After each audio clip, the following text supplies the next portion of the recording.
Assalamu alaikum and welcome to another episode of Checkpoint Coffee. I'm your host Moons and today I'm joined by Thunder Toys. Hi. Today we'll be talking about a really fun topic. I thought it'd be good for us two OG members to just get together and talk about this. And the topic on the table today is beginner-friendly games. That is to say, the kind of games that would draw new players in or would be really good to try out if you are not very experienced with gaming and you want to try it out, get to know what it's all about. What are your thoughts on this topic?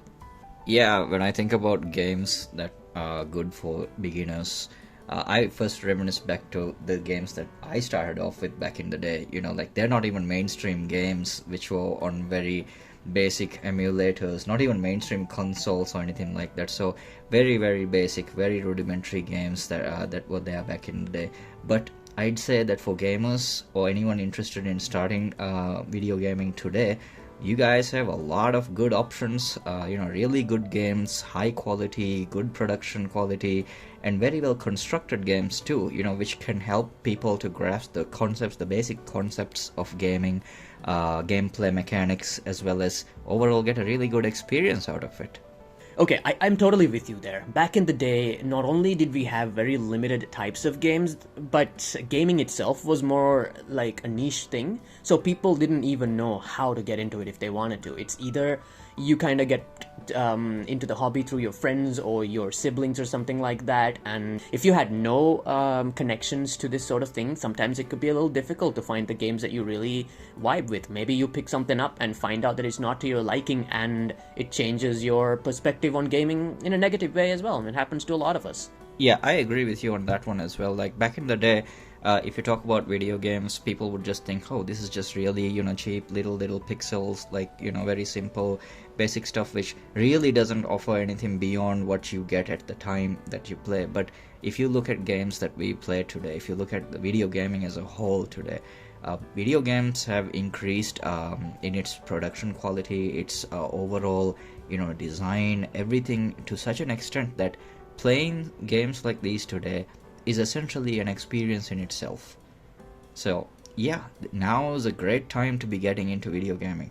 Exactly. And that is why today we thought we would talk about and recommend some beginner-friendly games to you guys. Games that you can try and maybe they'll be like a really good jumping off point to explore other kinds of games. So now I'm going to pass it over to you, Thunder Toys. So what do you think would be a really good game for the average non-gaming individual out there who just is really curious about what all the fuss is about can get started with? So if I was to recommend a game, I'm definitely recommending Fall Guys. Fall Guys, like, trust me, I initially did not give it the time of day, not necessarily because I hated it at the time, but because, or anything like that, but because I was playing a lot of other games at the time. But, with the pandemic here and all in the last couple of years, we've had a lot of time to stay in and play these kind of games where we cooperated with people, multiplayer games. They have been, doing pretty well.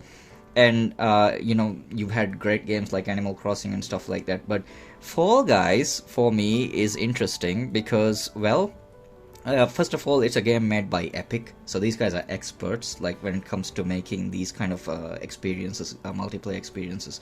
Fortnite is another one of their great games. But Fall Guys, I'm recommending Fall Guys because, well, first off, the game is super cute, okay? It's very colorful, very vibrant, so it's definitely something that's welcoming to any member of your family or anyone that's in the house, whether it's the kids or the adults, who just, want to get into, just want to see what's going on.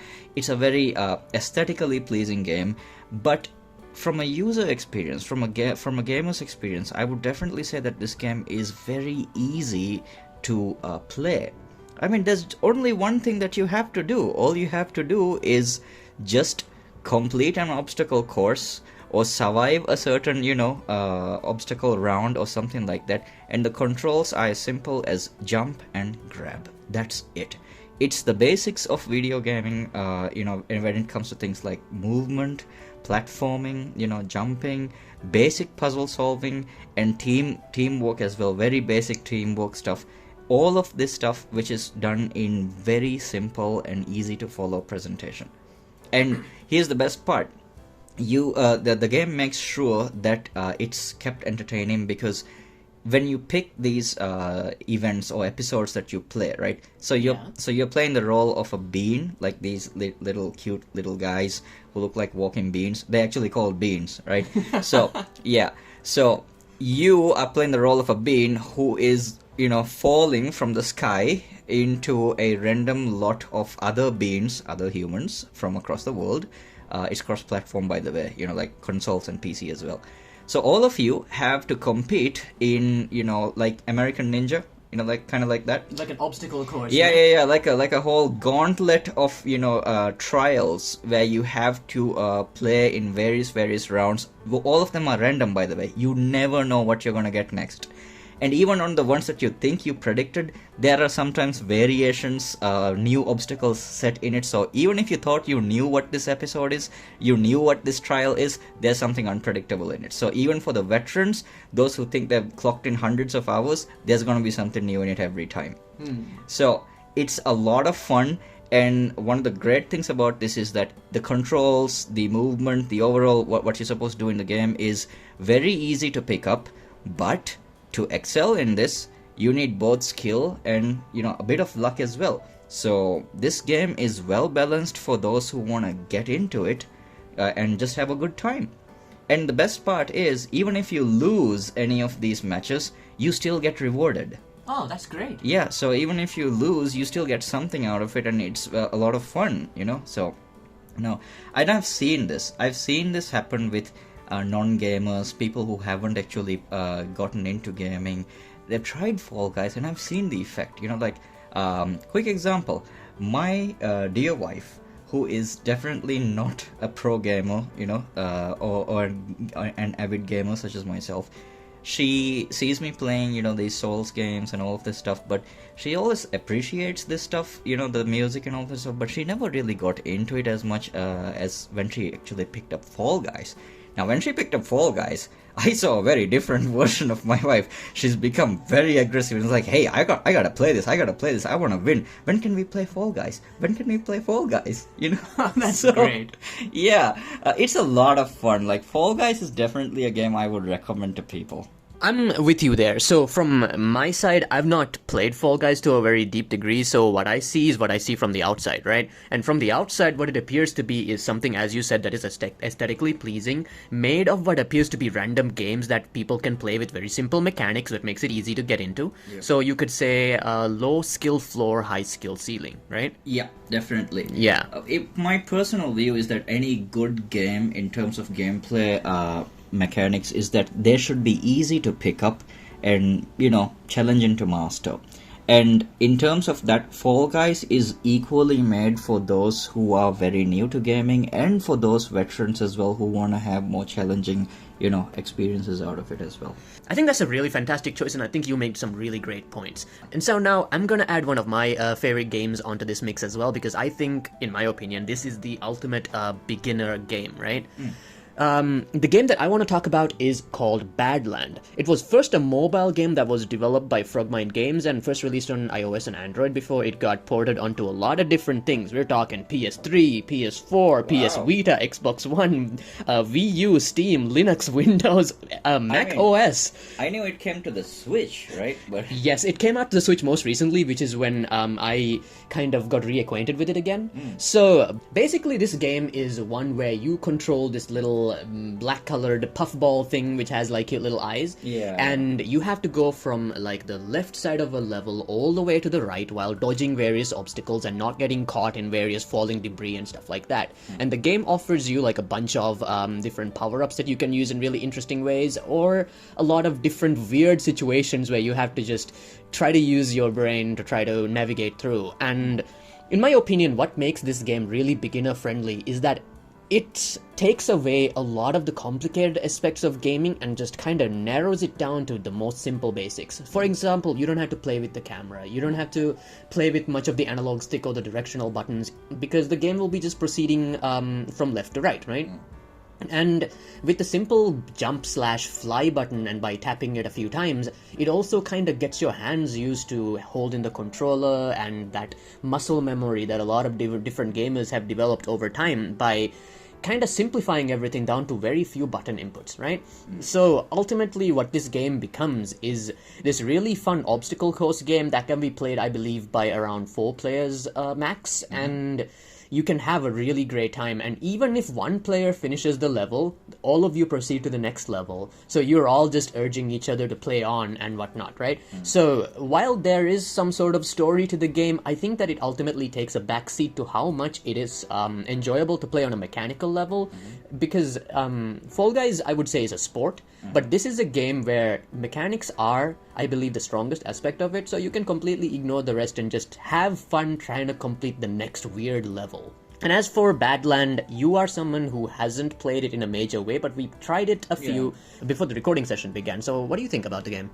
Well, I definitely saw what you mentioned about the mechanics driving the game itself in terms of the simplicity and the linearity of it. It's very well, presented in that regard. That's good.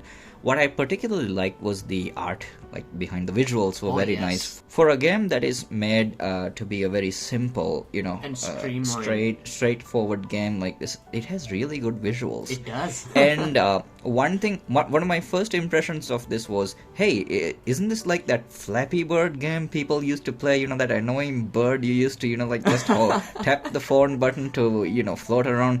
Except this thing isn't annoying. Like, it's just fun, like. You don't die when you get the side, so there's nobody there. Plus, it's very funny, like I played, and then what happened was, like, I got these power ups. And as soon as I got these powers, sometimes my character is like ballooning up to 500 pounds. So then, like getting as small as a needle, it's weird. It's fun and it's quirky. It's definitely enjoyable. I definitely recommend that, yeah. And when it comes to Badland, another really good aspect of the game, I believe, is that the game progressively but very, very slowly gets more difficult and complicated as we play. So very new players can play the early stages and just get really familiar with the idea of holding a controller or, pressing buttons rhythmically based on what's happening on the screen, build that hand-eye coordination slowly, and by the time you feel like you're really ready to take on some of the more advanced levels, they'll be there for you, Yeah. And again, it can be a great solo experience, and it can also be a great multiplayer experience. But now, we've been talking. I mean, the two games that we have just recommended has one thing in common: is that it has something to do with obstacle courses, right? And movement from point A to point B. So the next game that I have in mind actually isn't so much to do with obstacles in terms of like constant moving or something like that.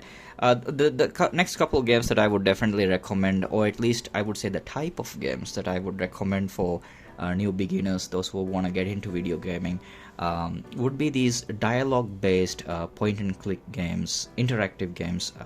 So we're talking about games that have been made very famous by the Telltale series, I'm talking about the Walking Dead, the Batman Telltale series games.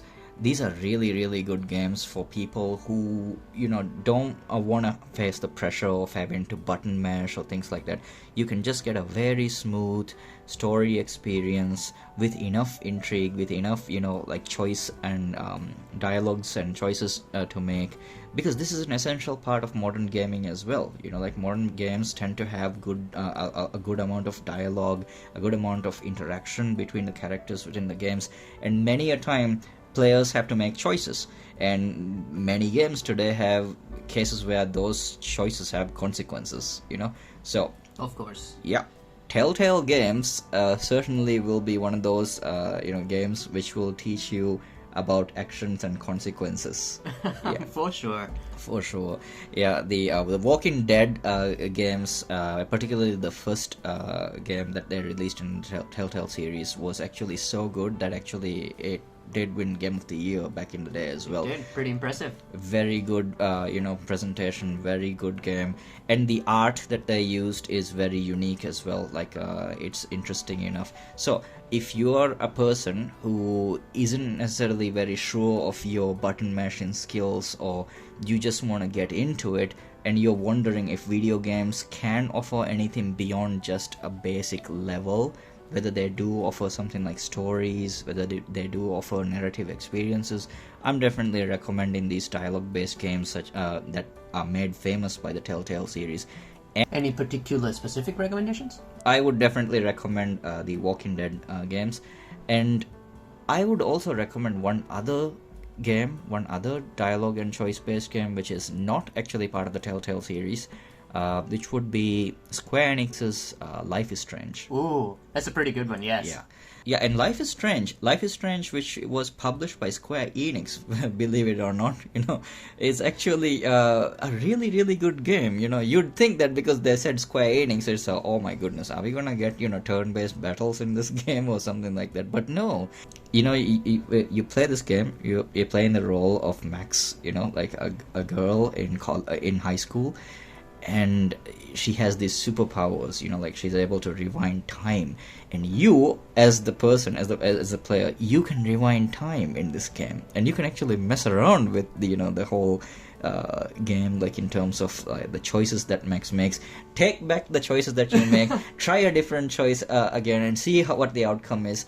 And while it does have a linear experience all the way through, your choices, the choices that you make throughout the game, using your time powers, your time rewinding powers, will have interesting results. So it's and it's easy enough that you can follow.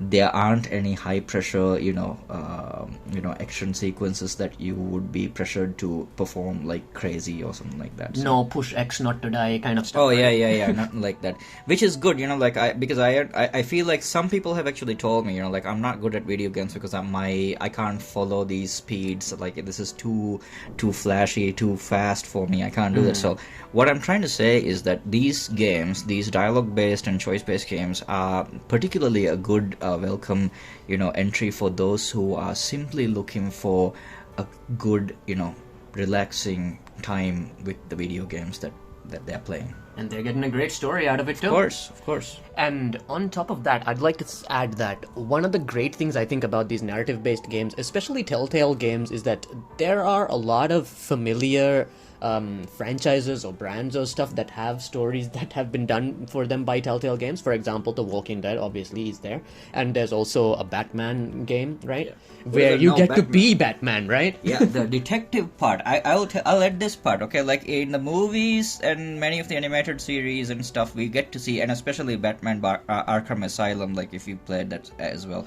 you get to see the combat. You get the fighter Batman a lot. And I would argue to say that in the Arkham series, you get to see the detective side as well. But the Telltale series Batman games very much focus on the choices that Bruce Wayne makes, between his life as the man or Batman. And the detective work that is done is also very intriguing based on the choices because even if you're Batman, you still got to make choices, based on the clues that you find. So it's very interesting. And like any of these games, a lot of them tend to have multiple endings, different pathways, so there is some worth in replaying them as well, which I think is pretty great.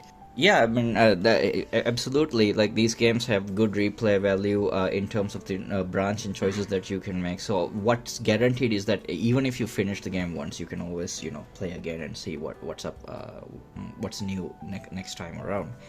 We've been talking about Square Enix and Life is Strange in the sense that came as a bit of a, from the left field in terms of what I was expecting. True. But Square Enix is famous for other games as well, and one of their most famous, franchises would be the Final Fantasy series as well, which I believe you mentioned that you want to recommend one thing from there. Oh yes, I've been waiting to talk about this for quite some time, so let me really get my point out there. So when we first started discussing this topic about making a podcast about it, recommending beginner-friendly games, I sat down and thought, like, why do I play games? What do I actually enjoy about them, right? And a big thing was story, narrative. It's, for me at least, one of the main draws. I really like playing through a story, seeing how the characters develop and how it all comes together, right? Yeah. So I thought, okay, how about I start recommending a game that has, a story that is really good, that can be easy to follow and can be understood and such, right? And I also thought I want it to be a game that, while it has an interesting story that keeps the player hooked, also has mechanics that you can slowly learn over time without being super pressured to learn it, like, immediately, right? And for me, the answer was quite simple. A JRPG. Here we have games that are mostly story-based, that have like a relatively slow pace, and you can kind of relax. You can take your time with it, right? Yeah, you can basically pick it up, play a little, and put it down, and stuff like that. So, out of all the various JRPGs out there, I think that I'm gonna recommend Final Fantasy X. Good choice. Thank you, thank you. And a lot of people listening might be wondering, why 10? Why not any of the other 9? Heck, there are more games than 10, so why not any of them? And here's where I'm coming from. What about Final Fantasy 7, which is, like all over the place even right now, Pretty right? true, it's true. And here's where I'm coming from, alright? I believe that Final Fantasy X has one of the really good hooks in the early part of the story, where you, have Tidus in his own home, and then you have what happens, and he wakes up in Spira, yada yada. I think it's really interesting in a way that really good TV shows are interesting. Immediately gets you hooked, and you get to know more.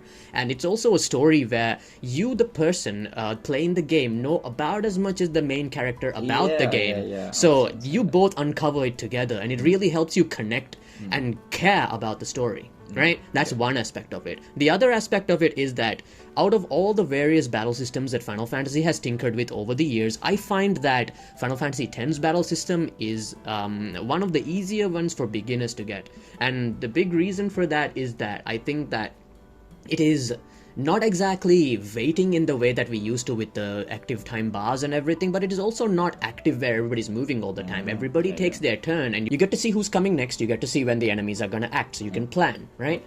And Final Fantasy X also added a lot of player-friendly features like swapping out your party members in the battle. Oh yeah, that was amazing. And it is also a game that offers a little bit of a unique twist when it comes to character building, right? Yeah. With the sphere grid, even though it might seem really intimidating when you look at the entire thing. Yeah, initially it looks like a huge constellation, Yeah, but ultimately what happens is that each character starts off at a very small corner of it, and they are surrounded by the abilities that will immediately help them. So by the time that you've gotten that stuff, you're already good enough to be able to branch out with confidence. So you know, okay, when I get there, I'll get this. So, what I find Final Fantasy X to be is a game that has a fantastic narrative that can quickly pull you in while having a world that is fun to explore, even if you have no history with gaming, because it is just very different and unique by itself. That's the one thing I just want to quickly add. Like most Final Fantasies tend to be standalone experiences. Like the numbered titles generally tend to be standalone experiences, and this is definitely a good one as well. For that. Yes, and the mechanics of the game, I believe, are simple in the way that it is simple to understand, but it is complex in the way that it is tough to master. So it is once again a game that you can slowly pick up over time, and I don't believe that it offers a level of challenge early on, at least, that can serve as a huge barrier for new players. I agree with you, because while I would take a gander and tell my favorite pick from those would be Final Fantasy 12, probably, right? I would definitely tell you that the Gambit system is probably not the most user-friendly to begin off with, Nope. Yeah, so Final Fantasy X for me, I think, is a great game for a new player to start with, because one of the big reasons why myself, and I'm sure several others as well, are involved in the hobby of gaming is because we just really like games. And to have that passion, you need to play games that you really enjoy. You need to see that gaming can give you great experiences, great stories, great battles that really resonate with you, right? And let's not forget, like Final Fantasy X, people may not remember this, but back in the day when it got released, it was quite revolutionary if you think about it. Like, it was the first Final Fantasy game which had voice acting. Oh my god. The visuals for that time were amazing, and the music still stands. Yes. The OST is phenomenal, and I'm really glad you mentioned that, okay? Maybe a lot of gamers might not exactly like hearing this, but I think that sometimes looking at gaming from the outside, it can seem a little cheesy, a little over the top, so people have a little trouble taking it seriously when they're not in it, right? So I think that by having such a presentation that is similar to modern presentations where the characters do have voices and the scenes do have cinematography and such, that it helps to kind of take people who are more used to films and TV and transition them over to the game where you get to play the film basically. Yeah, I mean, that's probably what I'm betting why you probably didn't pick FF9 over 10. Yes. Because traditionally, like, folks, you gotta know, like, back in the day, Final Fantasy as it is today and how it was presented earlier, like, the format of presentation was significantly different even outside of battle, so it is possible that if somebody saw a game like Final Fantasy 9, which I personally think has a superior story, right, it's just my opinion, right? Fair enough. Yeah. I mean, like, but I totally understand that for a new gamer, the camera, the fixed camera system in that, and some of the characters which may look kind of outrageous, like for the average person leaning in. Like, I can understand why that Final Fantasy X would definitely offer a better overall cinematic experience as well. Thank you so much for letting me gush about Final Fantasy X. After a long time, it's been a while. It's a favorite of ours. Like the Final Fantasy series is essentially very close to us. Yes, and now that we've talked about games that are on like various consoles and PC, let's talk about games that people can access really easily. We're talking mobile games, right? Yeah. And out of all the various different million, billion, trillion mobile games out there, let's recommend some to them as their first game. Where would you start? Well, this might really not come as a huge surprise, but I'm gonna state the obvious right here, like PUBG. Oh yeah? Yeah. Okay, I mean, let's go. I know we've been recommending some games which are well known or some which are a bit, unknown as well, but I am definitely gonna recommend PUBG. And you might be thinking, why? Like, I mean, isn't that a little too mainstream? Like, isn't that too, I was actually thinking, isn't it really hard to play? Actually, no. This is where the surprise actually comes in, and I've made an observation to come to this conclusion. By the way, I've seen family members of mine, like in-laws, like these are old folks, like people in their late 40s and even some hit in their 50s as well. These people would get around with their friends and switch on PUBG and then just play. Like, they're not playing, phenomenally great, or they're not playing like legendary, quick 360 no scope shots. Like, it's not that they're just having a good time with that, with their friends, And this one time I went to an island on a small trip, right? Right. So I went to this cafe, and I sat down there to have my dinner, and I saw the rest of the entire cafe filled with the benches all filled with folks who only came there specifically to just join together and play PUBG. Wow. That's it. I'm not kidding. And I played a few sessions with them as well. Some of them I joined up with them and I played. And the thing is, the game is very simple in its purpose. It's team versus team. Like multiplayer, cooperative versus a team, another team. Capture the flag, or winner chicken dinner, like everybody knows this stuff, right? So the objective's pretty straightforward. You just drive around, kill the other team, completely objective, and that's about it. That's the first thing. The first thing is that it's very easy in terms of the instructions, the objectives, and then the controls. Like, essentially, it's compatible with just about every modern smartphone out there. And another good thing is that modern smartphones are also very much compatible with these new devices, these other side accessories which help people to play. For example, just connect to your phone for some extra thumbsticks, or maybe some control handlers and stuff like that. And all of this is compatible with PUBG, and it's just a lot of fun, and I think that's a very important thing as well. Like, when we talked about previous games like Fall Guys and these games where people play together, I think that the more fun that people tend to have in these games, it becomes easier for them to, overlook or, deal with the fact that there is a learning curve that they need to deal with. And when they play and die together, or fail together, they fail forward, they look forward to the next round, like, hey, that was a lucky shot, I'm gonna get you next time, that kind of thing. I hear that all the time, and that's the thing. I feel like that is probably what's so fun about PUBG. Like, we play with your teammates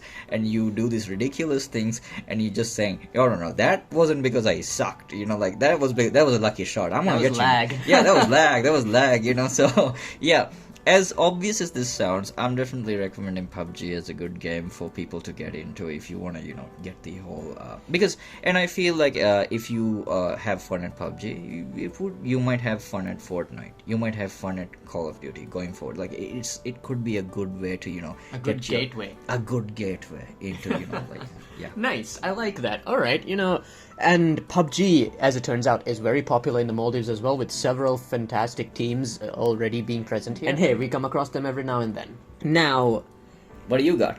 this one is literally the first game I downloaded when I first got a smartphone, right? Before I researched my smartphone, I was researching the game, because I saw one trailer and it just, like, the visuals hooked me. The game is called Monument Valley. Ever heard of it? I've heard and I've seen a few, but I've never played personally. Alright, so basically what this game is like a very simple puzzle game where this very simple looking character, I think she's called the princess if I'm not wrong, Okay. Has to navigate a very unusual physical space to get from one goal to the other. And when I say unusual, I'm talking about the way that an MC Escher painting might look like. Literally stuff that cannot exist in the physical world. You know that looping staircase from Inception? Mm-hmm. It's stuff like that. Really? Yeah, so you have to find a way to make this weird geometry work for you and find ways to kind of mind-bendingly go around it in a way and get to the end. And it's really, really interesting. And I fell in love with it because I don't know why, but for the longest time I saw dreams of stuff like that, strange shapes that don't necessarily connect. I think that's a very common thing people see. Yeah, that's fine, yeah. Yeah, so I was like, oh my god, that's so great. It seems that somebody else had this idea as well. So being able to take the princess and navigate this thing while avoiding these crow enemies turned out to be a very relaxing, quiet experience that is also kind of enhanced by its very soothing music. And when you're looking at the visuals itself, every area is meticulously designed with a nice color palette and a very cool shape there. So you end up seeing some very interesting mind-bending stuff. I have a question though. Like you just mentioned that the levels have very weird shapes and things that are, things that shouldn't exist in the physical, Strange geometry. Yeah, strange geometry stuff. I'm just curious to know. Do you think that would have made it difficult for new players, or is it designed in such a way that it's complementary? I don't know. Well, when I say strange geometry, I don't mean stuff in the way where it looks like as complicated as the root system of a tree or anything. I'm talking about maybe a triangle where it looks like the inside is actually the outside, based on how you connect it. Kind of like Mobius strip, kind of optical illusion kind of stuff, right? Right.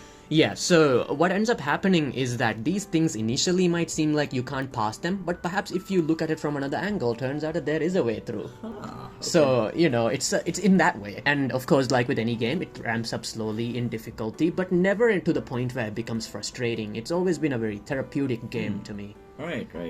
So the beauty of it, the non-Euclidean geometry, the music, the relaxing feeling, the ability of always being able to pick it up and put it down whenever, just made this a really lovely mobile game for me.